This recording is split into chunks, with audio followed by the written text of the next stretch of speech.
Welcome to Mitten Music. Season 4, Raw, Live, and Authentic. Episode 42, where we wrap up the year of 2025 with conversations about shows we went to, guests we had, and so much more. Take a listen as we wrap up the year. Ryan, another year in the books. Whew. That was fast. I wouldn't say it was fast. What? You thought it was slow? Dude. No, not slow in a bad way. Like, I feel like the beginning of the year was a long, long time ago. Do you remember our first interview of the year? I want to say, was it in the Valley Below? No. Was that last year, beginning of the year? No. It was down here. It was this year. It was this year, and it was not down here. Oh, we were still in the other room? What are you talking about? I don't know. The first episode of the year, I'm saying. I'm guessing it wasn't in the Valley Below. It was not. Okay. I thought I was trying to picture what we did that day. But I think you gave me a clue. The first episode of the year was not in here?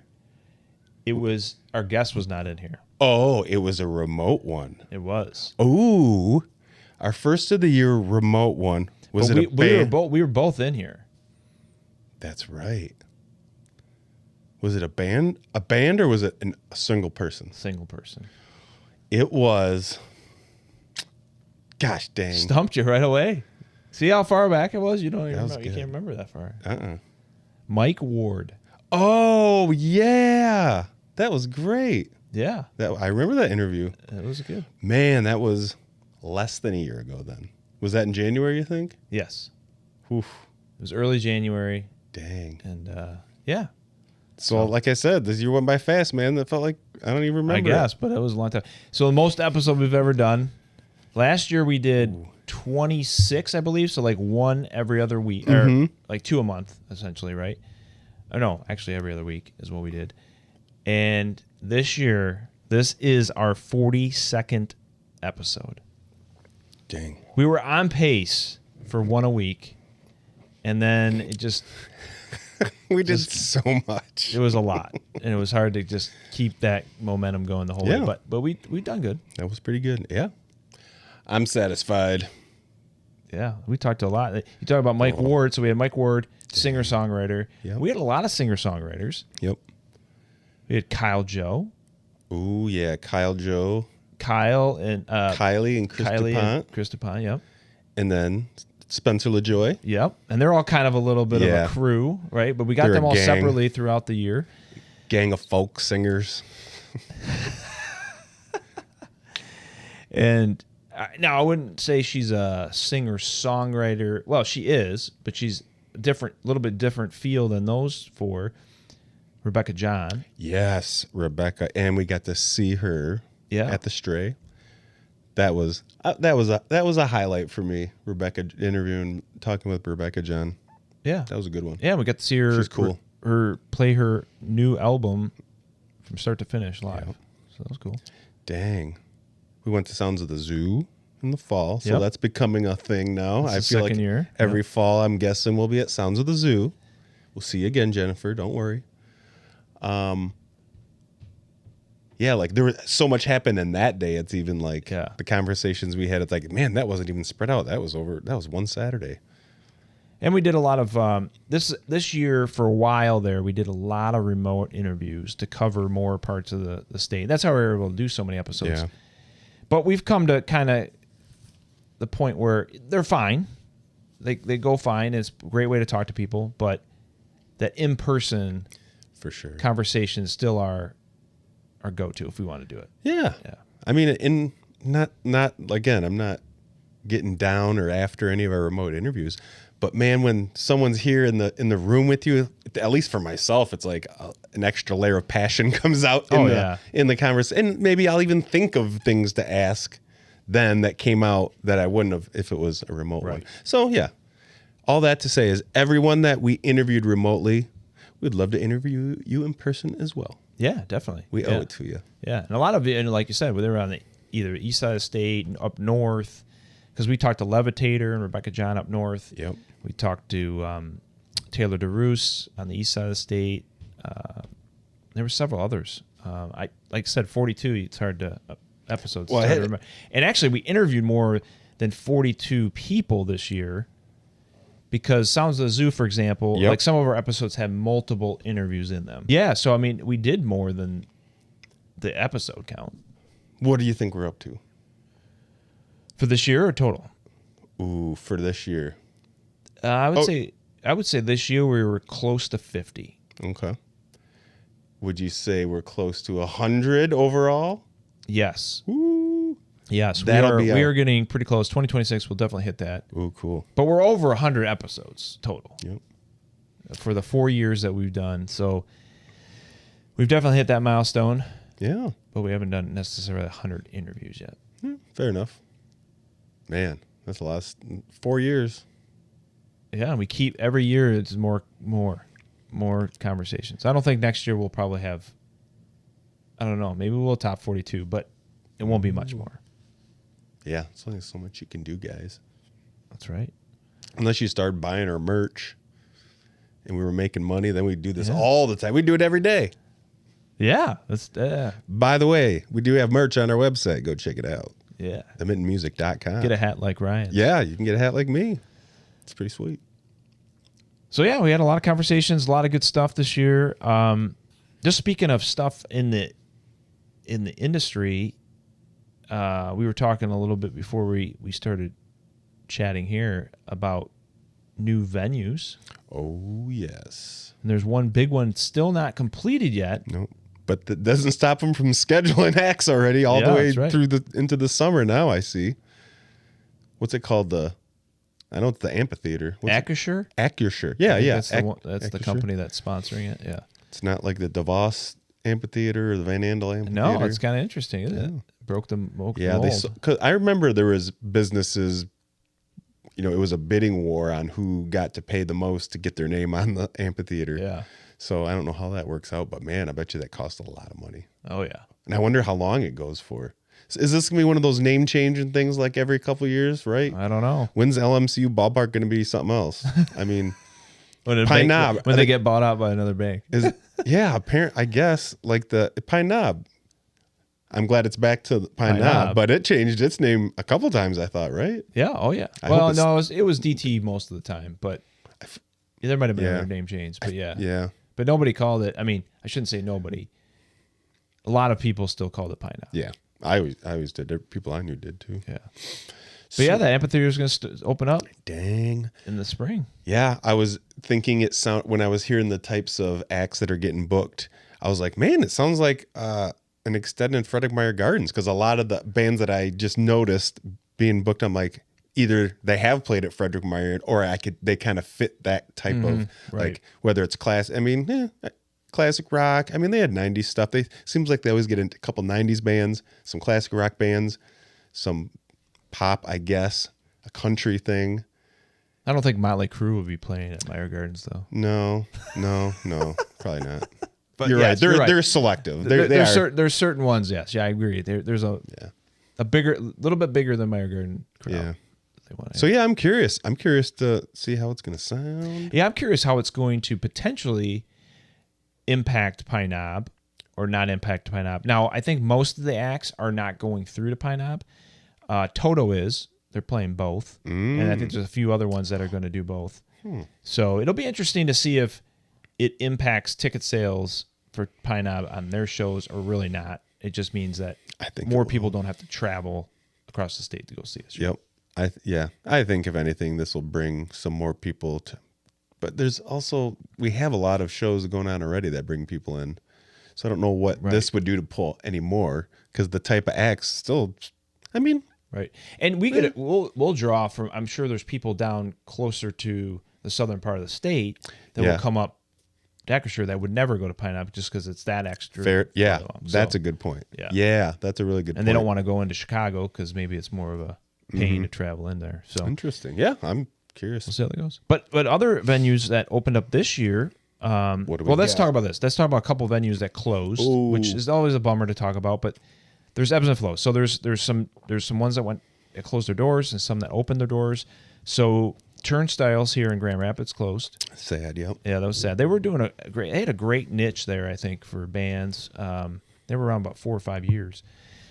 And then down in Kalamazoo, up in Underclose, that restaurant had been around a long time. Now, they didn't always have music there, but they had been highlighting music for quite a while. Yeah.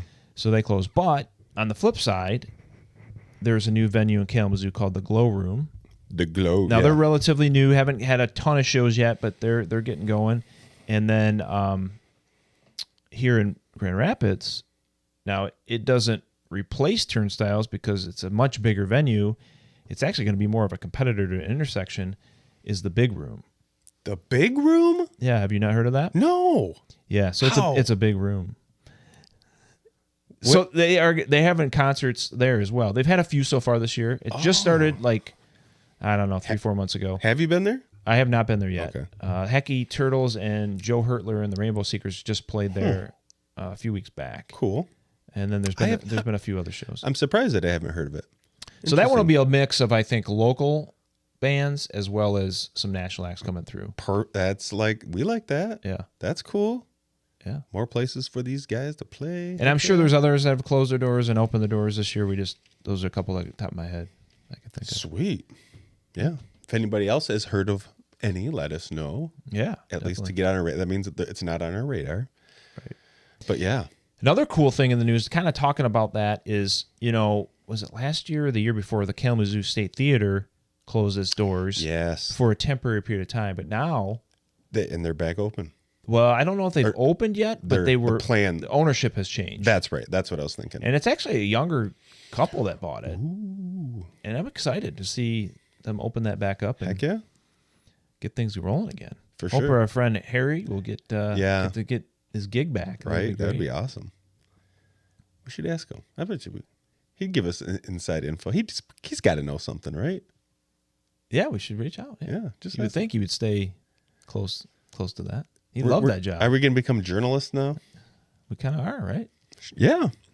Why not? We just talk about it on here. I like the way you think, Jeff. Yeah.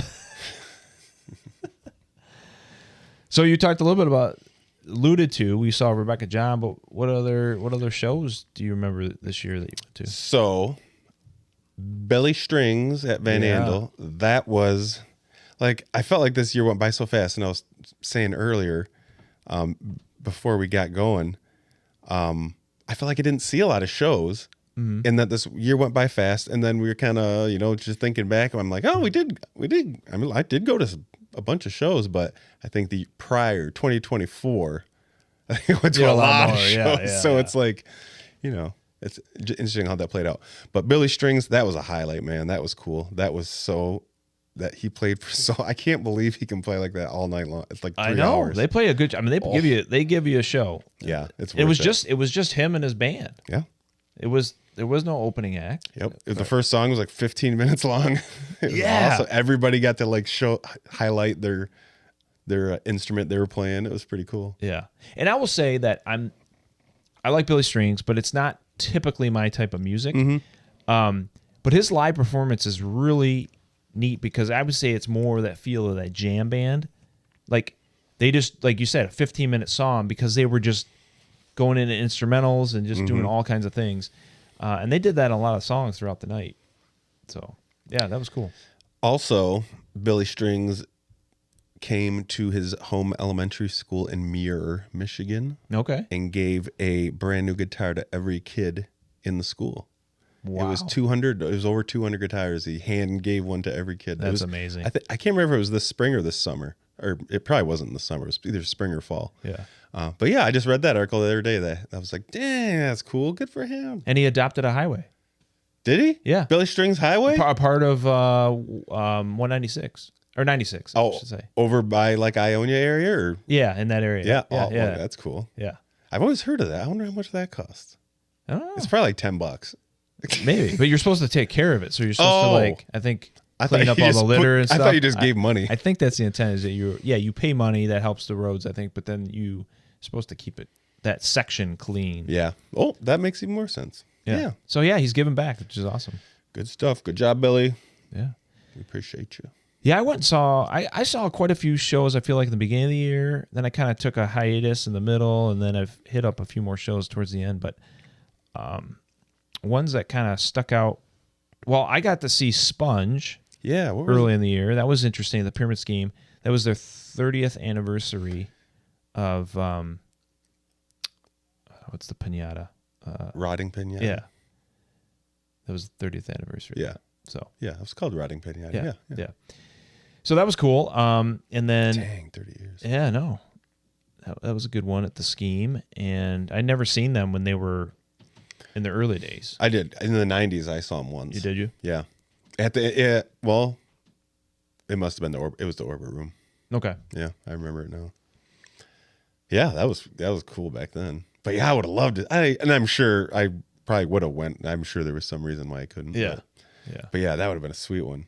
And Michigan band, I mean, it's, you don't. Yeah, they are. People, yeah. you don't Detroit, think they're just popular enough for like like when you get too popular, like Eminem and Madonna and Kid Rock, we're not really talking about those bands a lot of the times when we're talking about Michigan music. But technically, they are Michigan artists. Mm-hmm. But yeah, I felt like Sponge just got popular enough because they were played on radio nationwide and they toured the United States and probably outside of that. But just big enough where I just forget that they're from Michigan. But yeah, that's awesome. Yep. Actually, I bet you I told the story that I'm about to tell one of the first few episodes we did. It was about Sponge, because we've talked about Sponge before. Yeah, we have. So I was in high school, and I went with a buddy because they had to help his friend move, and it ended up being Vinny, the lead singer of Sponge. He was moving really? out of a place in Easttown. And I just was riding along, and I saw them. And this was years before I even knew them. They weren't big yet. Yeah. So they were. I think he was moving out to like L.A. or something, or moving out somewhere. He was packing up a U-Haul.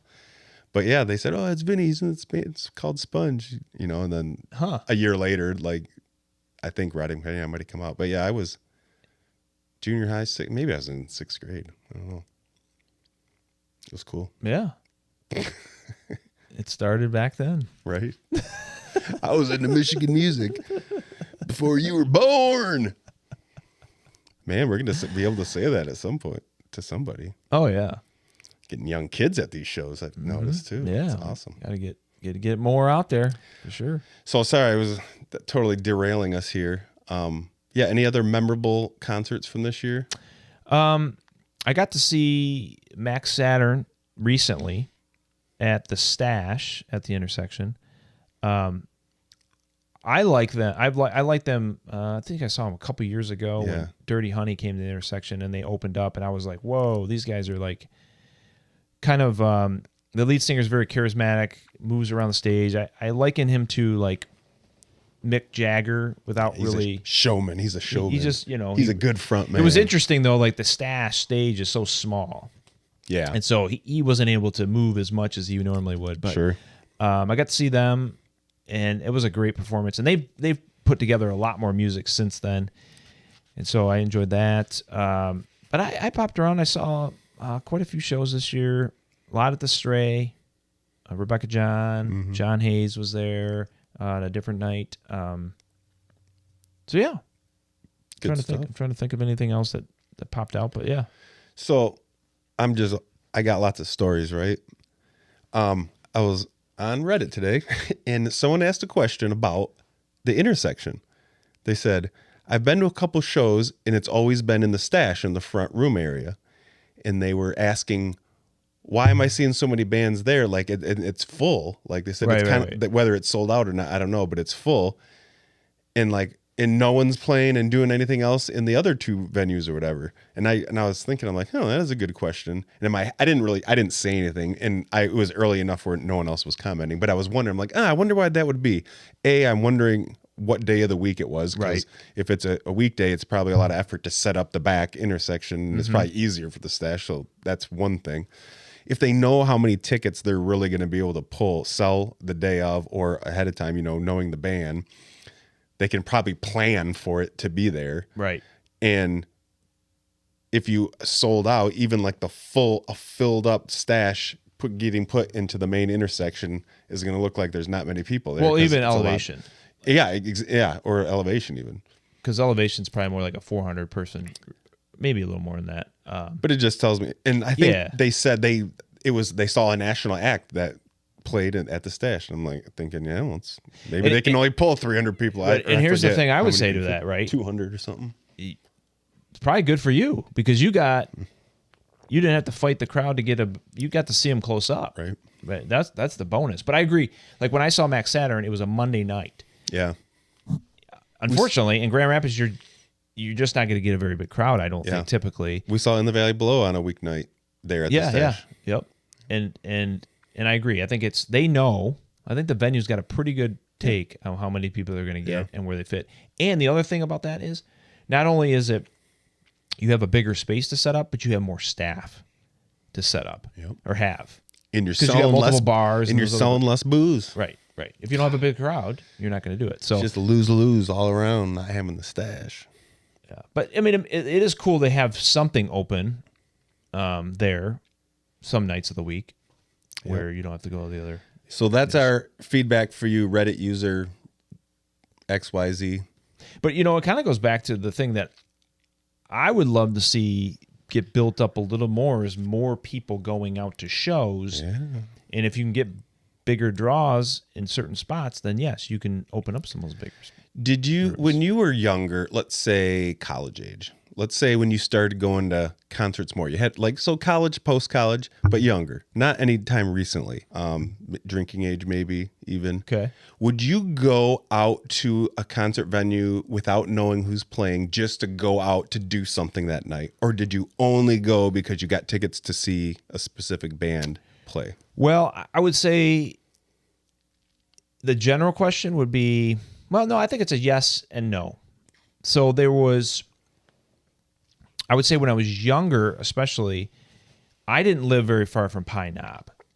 Yeah. So there was a lot of opportunities to go to shows and get free tickets because they had shows every night of the week. And so some nights just weren't as popular as others. You could get free tickets or maybe you'd get real cheap tickets.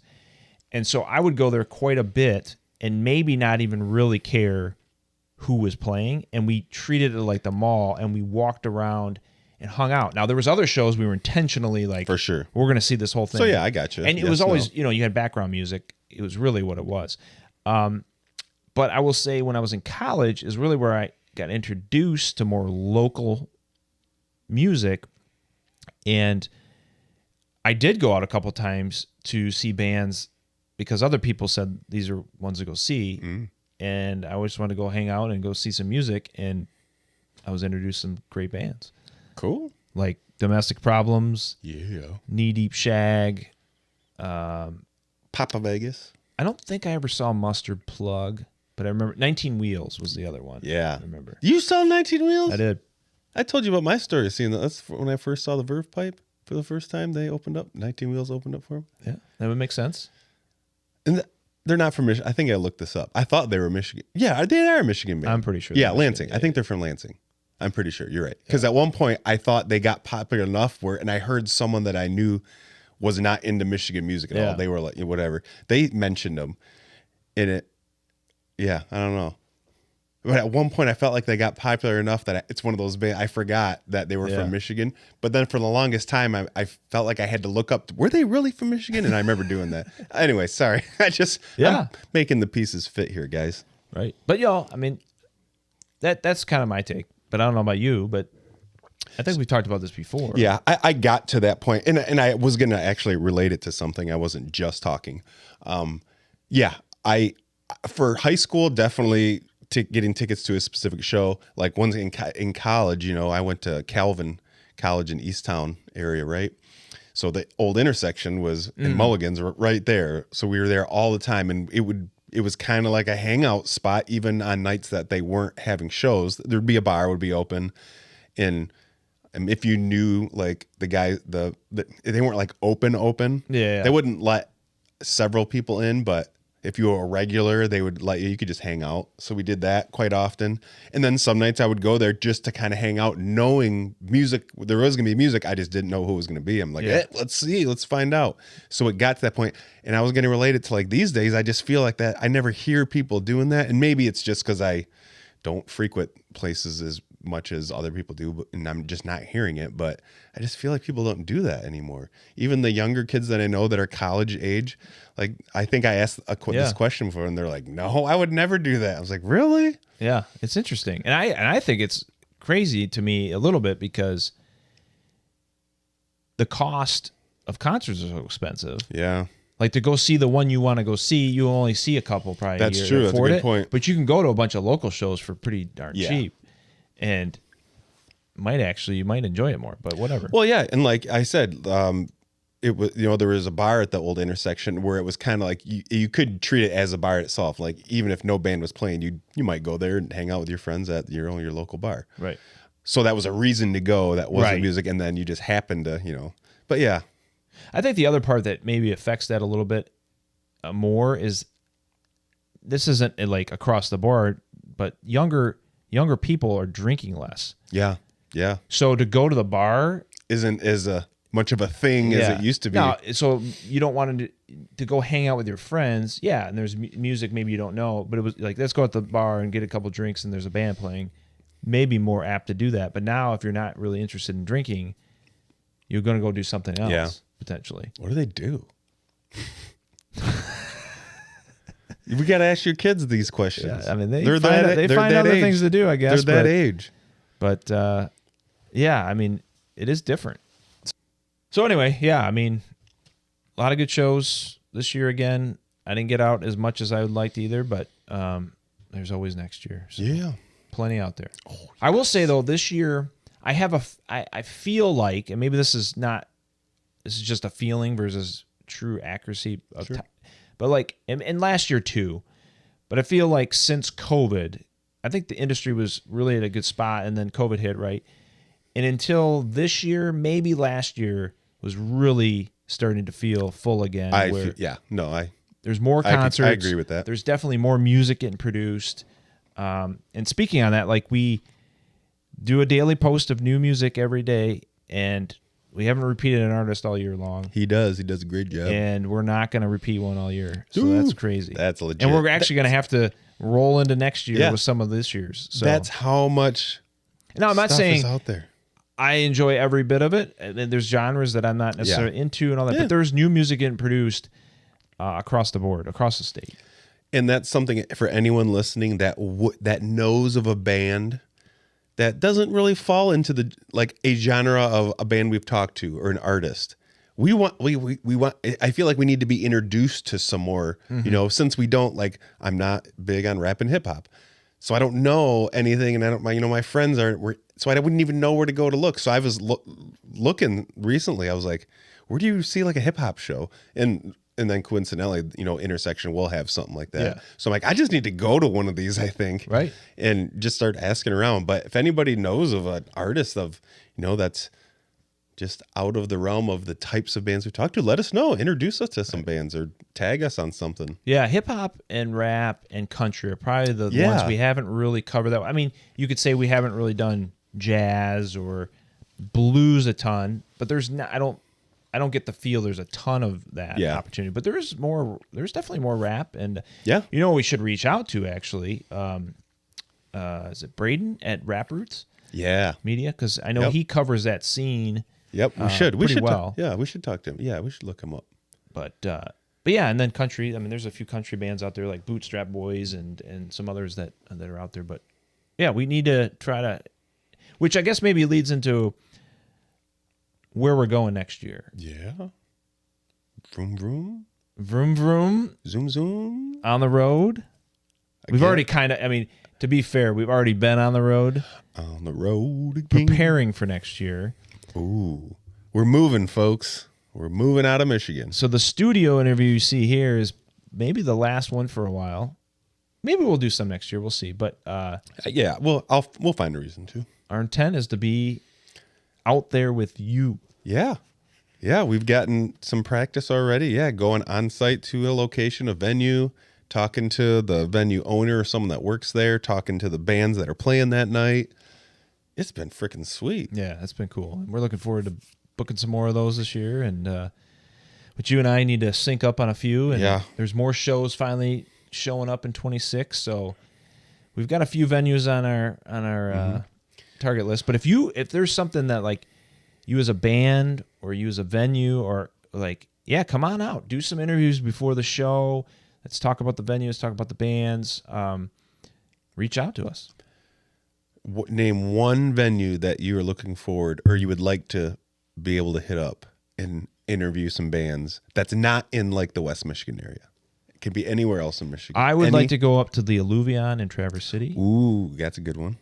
Yeah. Yeah, for sure. I've got a couple other in my head. You got what? I just really want to go to the Lager House. Yeah. I hear about it earlier this year, and maybe it was even previously, I felt there was a slew of bands we were talking to on the east side of the state, and so many of them had mentioned the Lager House just in conversation, like assuming we knew who it was. Luckily, I've heard of it, and I knew it was kind of this, just legendary divey venue or whatever. Right.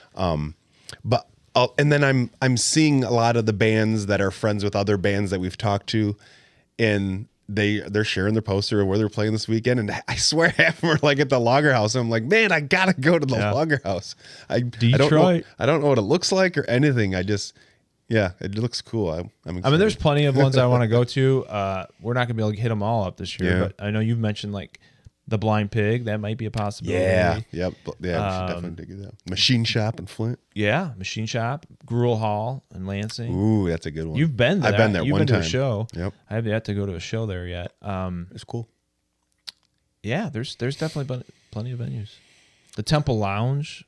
Yeah. There you go. That'd be a good one too. Little Caesars Arena. No. Yeah, we can skip that one. Have you gone to a concert there? I've not gone to a concert there. I've been there for a basketball game. That was several years ago. I saw Lord and Run the Jewels there. You know Lord's from Michigan. I thought she's from New Zealand. Oh, you know what? Maybe it's not Lord. It's I feel like there's a lot of female. That's not Lord. Never artists. Mind. I was thinking of another person. Ooh, now I'm curious, but you can't remember the name. It's a big name though, but I can't think of it now. Madonna? No. Oh. Lord. I think it's Lord Huron. Lord Huron, yes. And you know, I have just been getting into his music lately, and a friend that's the same friend that knows is neighbors with one of the guys in Verve Pipe, of all people. Okay. But he kind of turned me on to Lord Huron. He was like, oh, this song. And I'm like, oh, I recognize this song. And he's like, oh, try this one. I'm like, dude, this stuff is good. And then I was like, he's from Michigan. I know. That's the thing I didn't know. I knew cool. of him, but I didn't realize that until recently that he was from Michigan. Yeah, that is awesome.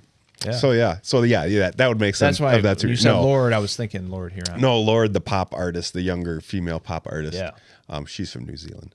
But I went and saw them at Little Caesars Arena, and we got nosebleeds, and it was scary going up. The steps were so steep. It's steep. And you're sitting like this the whole time. You got no room. And then, of course, there's like tons of empty seats. We moved on down. Yeah. But man, I did not love it. I do like the arena for that sense from a sports event, because you know how, if you're in a sporting event and you're at a regular venue, like you would be sitting so far away if you're in the nosebleeds, you're kind of more over top, so you got a better view of what's going on. Yeah, fair enough. But yeah, it is steep. I do remember that. Good stuff. Yeah, I think. But yeah, we'll be hitting the road. I think we'll be hitting the road for sure. Excited. And if it goes well, then next season I'll keep the camper home, and we'll use the camper as our mobile studio. There we go. That'll be truly on the road. That'll be truly touring. Good stuff. Any other memorable? I was just kind of reminiscing earlier today about the year, but any other memorable moments that we had? Well, that you kind of just in general about whether Michigan music at the podcast or anything. Well, yeah, and this is actually if folks you're listening today, tomorrow you should listen to this. We actually got interviewed, which was really different for us. It was cool by Chuck and Brenda Marshall doing their Life in Michigan podcast. Yeah, so that was. It was fun. It was a blast to talk about what we do. We always are interested in what everybody else is doing, but that was the first time we've ever been truly interviewed. It was. I felt like I got to talk and go off, and I didn't feel bad. Like I was taking someone else's turn because they were asking me the questions. I can get chatty, but Yeah. It's good stuff. Yeah, That I was had a fun. blast. It was they were so well organized. Everything was put together great. I loved the fact that we got to be a guest and bring like proper equipment and sound great and all the things. It just made, and they had the same, so it just made for a great virtual experience because we did it virtually. It was awesome. Brenda and Chuck there's something else. Yeah, we love them, and you'll get to see an episode of them on our podcast. Yep. In the coming year as well. Yes, absolutely. Yeah, they're cool people. They're not only about like supporting music, but they're just like they do so many fun things. Yep. It's pretty neat. You can check out Chuck's other podcast, Fans with Bands. Yeah. That he started up in COVID times. But yeah, that's cool. Yeah. There's a lot of bands we've interviewed on his podcast, a lot of ones we haven't. And just another way to find some local music. So good stuff. But yeah, it's been a great year, Ryan. Excited to move on to next year, but I think we've done good this year. I'm very happy with what we've done this year. And thanks to everyone who's been listening and supporting us. Yeah. Rock and roll. That's a wrap. Ooh. 2025. That's a wrap. You're so good. If you like this episode, check out all of our episodes on your favorite streaming platform. Or even our website, themittenmusic.com. Or if you want short clips of our episodes, check out our socials. We got Facebook. We have Instagram We got TikTok. and YouTube. We're all over the social media game. Make sure to check out some live Michigan music or listen on your favorite streaming platform.